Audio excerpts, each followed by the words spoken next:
Hello everyone, मैं doctor Mahi Agarwal, assistant professor SPC government college Ajmer. Today आज का हमारा टॉपिक है legal rules as to offer public proposal. Means किसी भी ऑफ़र या प्रपोजल के लिए वैध होने के लिए हमें किन किन नियमों का ध्यान रखना है या क्या क्या बातें हैं जो ये प्रपोजल और प्रपोजल और ऑफ़र को बनाती है।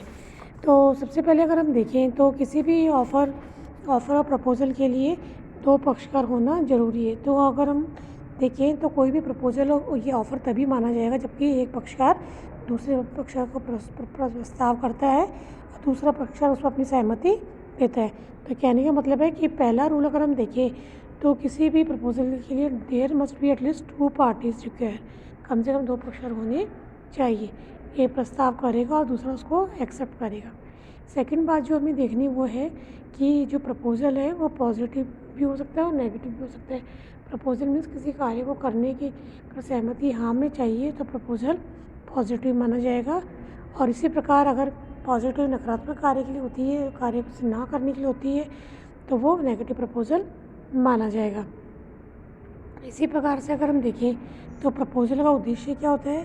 प्रपोजल का जो उद्देश्य है, व्यक्ति का प्रस्ताव करने का उद्देश्य दूसरे व्यक्ति की सहमति प्राप्त करना होता है। अगर सहमति उससे मिल जाती है तो वो ठहराव का रूप ले लेता है।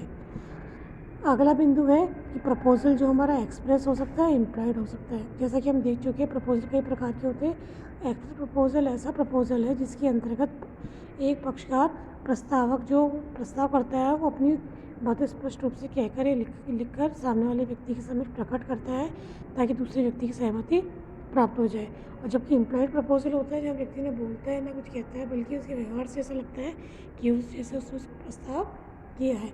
तो कहने का मतलब है प्रपोजल एक्सप्रेस हो सकता है और इम्प्लाइड भी हो सकता है। इसी तरह से अगर हम देखें तो प्रपोजल में भी स्पेसिफिक और जनरल, जैसे हमने देखा था प्रपोजल स्पेसिफिक भी होता है और जनरल भी होता है। तो स्पेसिफिक प्रपोजल ऐसा प्रपोजल होगा जिसकी सहमति उसी व्यक्ति द्वारा दी जाएगी जिस विशेष व्यक्ति को प्रस्ताव किया गया है। जबकि जनरल प्रपोजल पर कोई भी व्यक्ति अपनी सहमति प्रकट कर सकता है। तो कहने का मतलब है प्रपोजल की हम बात जब कर रहे हैं तो प्रपोजल स्पेसिफिक हो सकता है और जनरल भी हो सकता है। इसी प्रकार अगर हम देखें तो अगला जो बिंदु है वो ध्यान देने योग्य है कि ऑफर मस्ट बी कम्युनिकेटेड। मतलब जिस भी व्यक्ति को हम प्रस्ताव करने जा रहे हैं उस प्रस्ताव की सूचना उस व्यक्ति के पास पहुंच जानी चाहिए जिसको कि हमने प्रस्ताव किया है।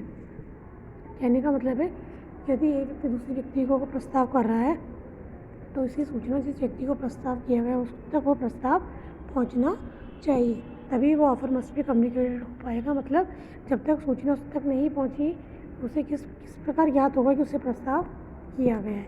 तो कहने का मतलब है ऑफर मस्ट बी कम्युनिकेटेड। ये बात भी हमें ध्यान में रखनी है। अगली बिंदु जो है हमें terms and condition must be communicated with the offer. मतलब कहने का आशय है कि जब हम प्रस्ताव का संबंध करते हैं, प्रस्ताव को उसकी सूचना उस व्यक्ति तक पहुंचाते हैं जिसको प्रस्ताव किया गया है, तो हमें उसकी साथ में उसकी शर्तें टर्म्स कंडीशंस भी भेज देनी चाहिए साथ में।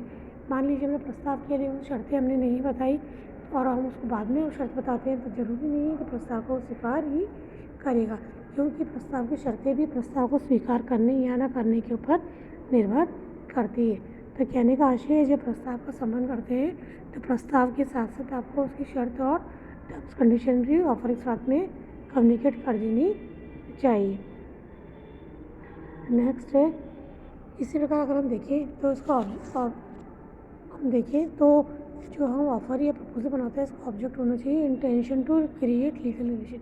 मतलब जो आप प्रस्ताव कर रहे हो किसी व्यक्ति को तो उसका उद्देश्य क्या होना चाहिए, intention to create legal relation होना चाहिए, वैधानिक रूप से बाध्य करने की स्थिति में आप होने चाहिए। तो इस तरह से अगर हम देखें बच्चों तो प्रपोजल है, प्रपोजल को बनाने के लिए हमें बेसिक चीज़ों का ध्यान रखना है। कम से कम दो व्यक्ति होने चाहिए। एक प्रस्ताव करेगा, दूसरा व्यक्ति उसको स्वीकार करेगा। दूसरी बात प्रस्ताव का उद्देश्य होना चाहिए intention to create legal relation. प्रस्ताव लिखित, स्पष्ट, गर्भित, मौखिक किसी भी प्रकार का हो सकता है। इसी के साथ जब प्रस्ताव में सबसे बड़ी ध्यान देने योग्य बात यह है कि जब भी आप प्रस्ताव जिस व्यक्ति को करने जा रहे हो उसकी सही सूचना जिस अर्थ में आपने प्रस्ताव किया है उसी प्रकार उस तक पहुँच जानी चाहिए। और इसी के साथ प्रस्ताव की शर्तों की जो संबंध में हो जाना चाहिए। जैसे मान लीजिए राम श्याम से कहता है मुझे तुम्हारा मकान 10 लाख में खरीदना है, तो ये प्रस्ताव उसने श्याम को कहा है। लेकिन सपोज़ करिए राम चाहता है कि वह 10 लाख का मकान खरीदेगा, लेकिन उसका भुगतान किस्तों में करना चाहता है, एक साथ वो भुगतान नहीं करना चाहता, लेकिन वह इसकी सूचना श्याम को नहीं दे रहा है, तो ये माना जाएगा कि प्रस्ताव के साथ प्रस्ताव की शर्तों का संबंध नहीं हुआ है। तो प्रस्ताव के लीगल होने के लिए ये बात हमें ध्यान रखनी है कि जब प्रस्ताव किसी व्यक्ति को करे तो उस शर्तों का संबंध भी करिए। कहने का आशय है राम को ये कहना चाहिए कि मैं तुम्हारा मकान 10 लाख रुपए में खरीदना चाहता हूँ, परंतु मैं इसका भुगतान आपको एक मुश्त ना कर टुकड़ों में करूँगा या 2 किस्तों में करूँगा, मीन्स 5-5 लाख रुपए वो 2 बार देगा। तो इसकी शर्त इसके साथ जुड़ी हुई है, तो ये इसकी जानकारी उसको शाम को तक पहुँचानी चाहिए जब वो प्रस्ताव करता है, तभी हमारा प्रस्ताव लीगली पूर्ण हुआ माना जाएगा, प्रस्ताव की शर्तों का संबंध भी माना जाएगा। क्योंकि बच्चों प्रस्ताव की शर्तें प्रस्ताव को स्वीकार करने पर को प्रभावित करती। सपोज करिए श्याम मकान बेचने को तैयार रहता है, लेकिन वह चाहता है कि उसे भुगतान एकमुश्त मिले, लेकिन राम बाद में कहता है कि मैं इसका भुगतान आपको किस्तों में करूँगा, तो वहाँ वो ठहराव का रूप नहीं ले पाएगा। तो कहने का मतलब है कि लीगल रूल्स के ऊपर ध्यान देकर हम देखिए, तो एक ऑफ़र के लिए प्रपोजल की जो कंडीशंस हैं, terms condition must be communicated with the offer, तभी हम लीगली प्रस्ताव को से एग्रीमेंट बना पाएंगे।